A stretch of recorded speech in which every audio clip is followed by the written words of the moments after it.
Lauriane, la culture souffre, on l'a compris, mais elle trouve de nouveaux terrains d'expression, notamment par le biais de la poésie. Oui, tout à fait. La poésie n'est pas lettre morte, donc c'est parfait cette introduction. Et je pense qu'on se souvient tous de Amanda Gorman, cette américaine de 22 ans, étudiante en sociologie à Harvard, qui a beaucoup fait parler d'elle à l'investiture de Joe Biden le 20 janvier dernier.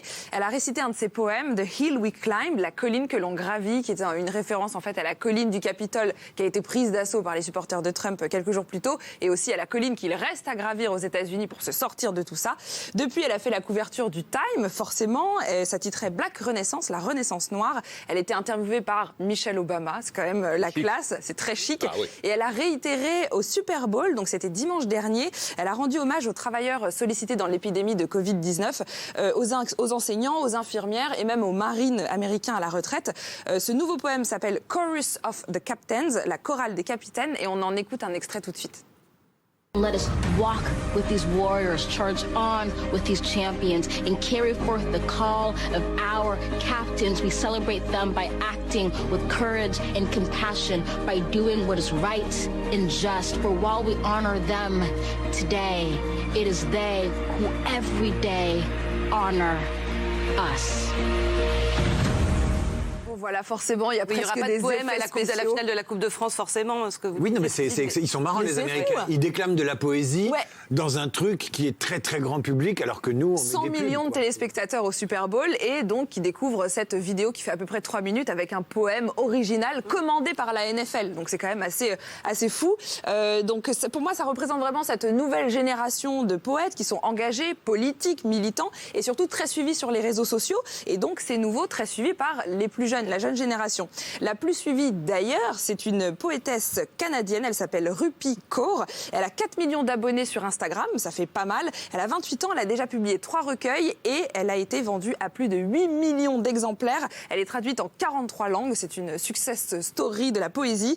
Alors elle a un style, c'est très court, il n'y a pas de ponctuation, elle utilise que le point pour signer ses phrases et elle illustre chacun de ses poèmes à la main. C'est un format parfait pour les réseaux sociaux finalement, parce que ça se partage vite, ça se lit vite, ça se comprend vite.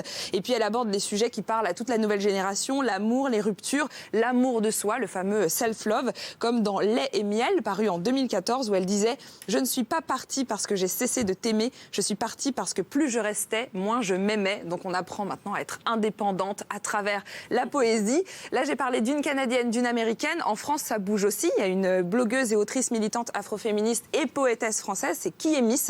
Alors elle, ses poèmes abordent notamment la grossophobie, et dans Apprendre à être seule, paru en 2020, elle disait « J'ai passé tant de nuits dehors à faire semblant de rire, semblant de vivre, à courir après le bruit des autres, pour masquer le vacarme des insultes que je me hurlais au visage. » Et là, boum, forcément, la génération qui est la sienne se reconnaît, parce que c'est aussi l'idée d'être seule parmi le monde. Et en 2018, si vous voulez aller plus loin, elle a publié « À nos humanités révoltées », qui est un super recueil de ses poèmes. Donc là, j'ai parlé de 3 poètes qui sont en fait des poétesses, puisque le renouveau de la poésie est beaucoup porté par des femmes qui s'émancipent complètement de Rimbaud, de Ronsard, Verlaine, etc. Et en final, avec la poésie, elles trouvent un espace où elles peuvent vraiment être elles-mêmes et s'exprimer selon leurs règles. Si vous voulez aller plus loin, il y a cette super revue qui s'appelle Sœur, qui est sortie en 2020. En fait, là, ça rassemble dans chaque numéro un thème avec différentes poétesses qui viennent de toutes les régions du monde.